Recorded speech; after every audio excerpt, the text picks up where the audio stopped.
Hola, soy Gabriel Corchen y les doy la bienvenida a esta nueva edición de Expreso de Oriente. Esto es lo que veremos en el programa de hoy. En Israel sube la desesperación de los familiares de rehenes y la frustración de parte de la población frente a la aparente apatía de Benjamin Netanyahu para llegar a un acuerdo con Hamas. Sin embargo, la población sigue siendo dividida sobre la política de seguridad del país. Tenemos análisis.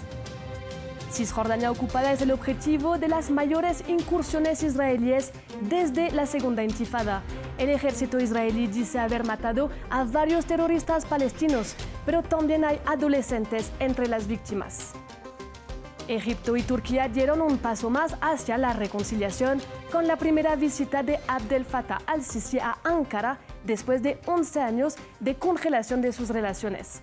El fin de la guerra en Gaza y los acuerdos comerciales estuvieron en el centro de sus conversaciones.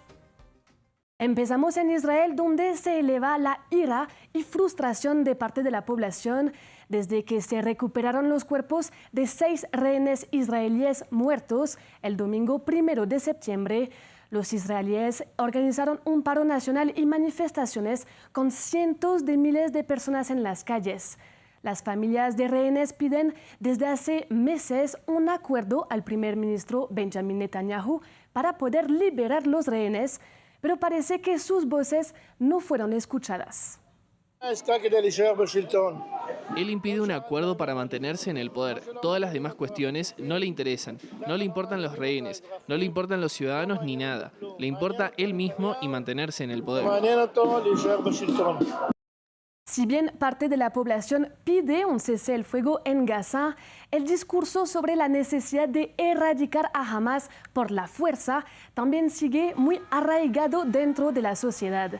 Por otra parte, hace unos días, el ministro de Defensa israelí, Yoav Gallant, afirmó en una reunión clasificada que hablar de victoria total sobre Hamas no tenía sentido y que estaba a favor de un acuerdo con el grupo palestino.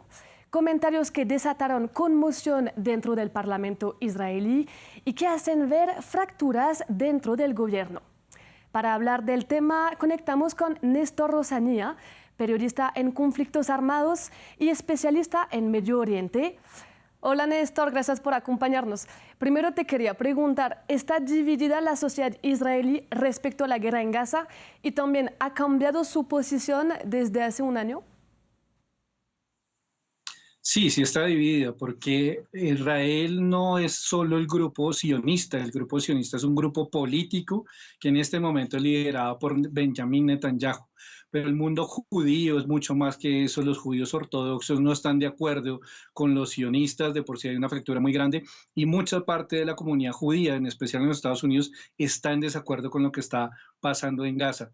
Ahora, lo que estamos viendo es una fractura dentro de la sociedad israelí. Vale, ¿y tiene Netanyahu una responsabilidad en el fracaso de las negociaciones con Hamas?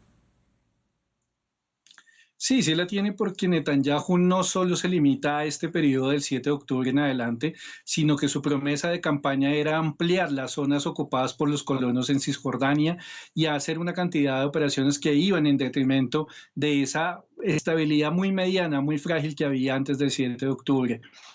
Después del 7 de octubre lo que ha hecho es radicalizar su posición en contra del derecho internacional humanitario y los derechos humanos, pero lo que vemos es que a partir de las familias de los rehenes se ha quebrado internamente la sociedad de Israel. Una parte ya no quiere más Netanyahu, no quiere más guerra y quiere una solución rápida, pero Netanyahu cree que la única versión de la salida de esto es una derrota militar de Hamas, y una derrota que pues no tiene ningún tipo de sentido, porque esto no se trata solo de derrotar un grupo, es que detrás de esto hay toda una estructura y un pensamiento que es algo mucho más complejo. Exacto, y de hecho Yoav Gallant él mismo ha dicho que una victoria total sobre Hamas no tenía sentido. Entonces, ¿por qué Netanyahu sigue con este discurso y por qué sigue con esta guerra finalmente? Netanyahu responde a las alas más radicales del sionismo, a la ultraderecha que en este momento gobierna y que solo le ha prometido son banderas de guerra, pero no una bandera de una salida negociada de 2 estados a este conflicto, que realmente sería la solución de raíz. Entonces lo que vemos es que su única alternativa es una salida, y él cree que es una derrota militar de Hamas. Ahora, por otro lado, recordemos que en un momento Netanyahu estaba contra las cuerdas en el sistema judicial israelí, procesos en su contra, se amenazaba una posible cárcel hacia él y le aparece la guerra y eso lo que genera es una cohesión donde él abandera una guerra y sabe que desde ahí no puede salir y casi que termina en un punto ciego, en un punto cerrado, donde ve que la vía militar es la única alternativa y casi que salir, entre comillas, como él lo pensaría y lo dice, glorioso y avante con una victoria militar que no va a existir, porque realmente el problema aquí es un problema estructural que lleva más de 75 años. Vale, y finalmente, aunque sí la sociedad está dividida, esta frustración creciente puede tener un impacto en la decisión de Netanyahu de seguir o no con la guerra en Gaza. La posición de la población civil israelí cada vez va a ser más importante. Los primeros días hubo una cohesión total alrededor de Netanyahu y sobre una respuesta militar frente a Hamas, pero a medida que pasa el tiempo, a medida que las imágenes, las violaciones a los derechos humanos, la comunidad internacional también está rechazando esta posición militar de Israel, Netanyahu lentamente va perdiendo aliados, sigue con su principal aliado, que es Estados Unidos, pero desde Biden ya se ha dicho que no se puede permitir el bombardeo a zonas civiles como lo está haciendo Israel y comienzan las críticas desde su principal aliado. Ahora, lo que vamos a seguir viendo es más violaciones a los derechos humanos, pero a medida que pasa el tiempo, la misma sociedad civil de Israel se da cuenta que esto no puede ser una conducta de su gobierno y seguramente empiezan las fisuras dentro del mismo gobierno de Netanyahu. Vale, Néstor, muchas gracias por tu análisis. Muchas gracias a todos los televidentes de France 24. Vamos ahora a Cisjordania ocupada. Hace más de una semana que el ejército israelí lleva a cabo una llamada operación antiterrorista a gran escala. Se han multiplicado las incursiones y ataques aéreos contra Jenin, Tulkarem y Tubas, haciendo más de 30 muertos y 140 heridos, según el Ministerio de Salud palestino.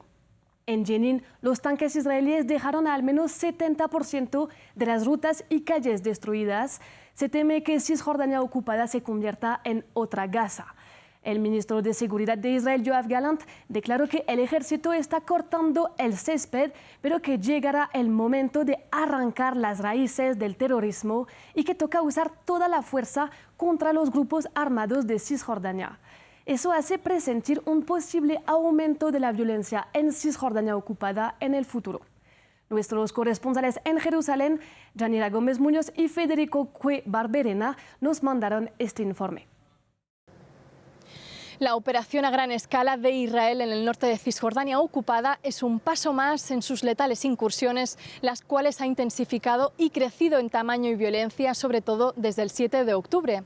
Aunque las redadas del ejército son habituales, en esta operación hay aspectos excepcionales. Por un lado, el alcance territorial. Israel ha asediado los campos de refugiados de Jenin, Tulkarem y Al-Farah en el área de Tubas e inició su operación en la noche del 27 al 28 de agosto. Hablamos de una gran extensión de tiempo, con el despliegue de miles de soldados y con el uso de ataques aéreos. Por eso muchos analistas han catalogado esto como la mayor operación israelí desde la segunda intifada hace 2 décadas.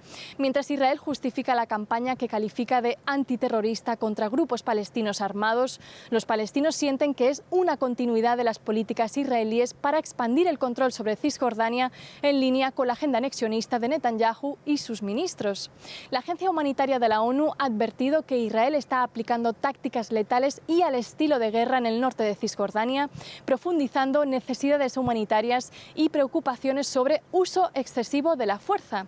Si bien Israel solo habla de militantes muertos, incluyendo un líder de Hamas en Jenin y otro de la Yihad Islámica en Tulkarem, el Ministerio de Salud palestino, organizaciones civiles han reportado casi una decena de menores asesinados, incluyendo un adolescente de 16 años que, según su padre, recibió un tiro en la cabeza cuando se asomó por la ventana de su casa a las afueras de Jenin. La población civil se ve sitiada por soldados israelíes que mantienen cierres en acceso a los campos, demorando y bloqueando muchas veces el acceso a ambulancias que buscan atender a los heridos, mientras excavadoras israelíes están destrozando casas, calles, el tendido eléctrico y suministro de agua. Así, decenas de residentes se han visto forzados a abandonar sus hogares dentro de algunos campos, otros han visto reducido el movimiento y muchos no se atreven siquiera a salir salir a comprar por miedo a los drones o a quedar atrapados en ese fuego cruzado entre tropas israelíes y militantes palestinos. Y vamos ahora a Turquía, donde el presidente Erdogan se reunió con su homólogo egipcio. A la llegada al poder de Al-Sisi en Egipto en 2013, Erdogan había prometido jamás hablar con alguien como él. Pero el miércoles 4 de septiembre, el presidente Erdogan lo recibió con un apretón de manos al bajar del avión en la primera visita de Al-Sisi a Turquía.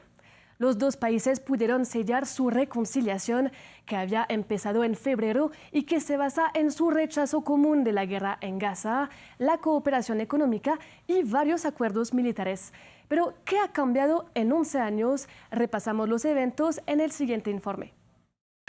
14 de febrero de 2024. El presidente turco es recibido con honores en la capital egipcia. Recep Tayyip Erdogan y Abdel Fattah al-Sisi sellan la primera etapa de su reconciliación y afirman querer abrir una nueva página en sus relaciones. Tenemos una estrecha historia y cultura común con Egipto que se remonta a más de 1000 años. Con la fuerza que nos da este arraigado patrimonio, nos esforzamos por elevar las relaciones entre Turquía y Egipto al nivel que se merecen.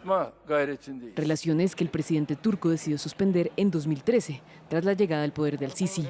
El entonces jefe del ejército había derrocado al islamista Mohamed Morsi, un importante aliado de Erdogan. Otros asuntos también han enfrentado a ambos países. Egipto y Turquía apoyan a dos gobiernos rivales en Libia y solo recientemente se han reconciliado en la cuestión de Sudán. Pero los acuerdos comerciales siempre se mantuvieron. Ankara es el quinto socio comercial de El Cairo y Egipto es el primer socio económico de Turquía en África. En los últimos 2 años, las relaciones entre los dos hombres han mejorado gracias a la ofensiva diplomática lanzada por Ankara para aliviar las tensiones con sus rivales regionales. Los intereses de ambos países convergen ahora en una serie de cuestiones, entre ellas la guerra de Gaza. Quisiera subrayar aquí la unidad de posiciones entre Egipto y Turquía respecto al llamamiento de un alto al fuego inmediato, al rechazo de la actual escalada de Israel en Cisjordania, así como el llamamiento a comprometerse en la vía de la realización de las aspiraciones del pueblo palestino a establecer su Estado independiente en las fronteras del 4 de junio de 1967, con Jerusalén Este como capital. Los dirigentes también firmaron 17 acuerdos de cooperación y afirmaron querer aumentar intercambios comerciales. Por otro lado, en el marco del conflicto que enfrenta a Somalia y Etiopía, ambos líderes acordaron luchar por preservar la integridad territorial de Somalia. En los últimos meses ya habían firmado varios acuerdos militares con este país. Llegamos así al final de esta edición de Expreso de Oriente. Muchas gracias por acompañarnos y los invito a seguir toda la información en France 24 y france24.com.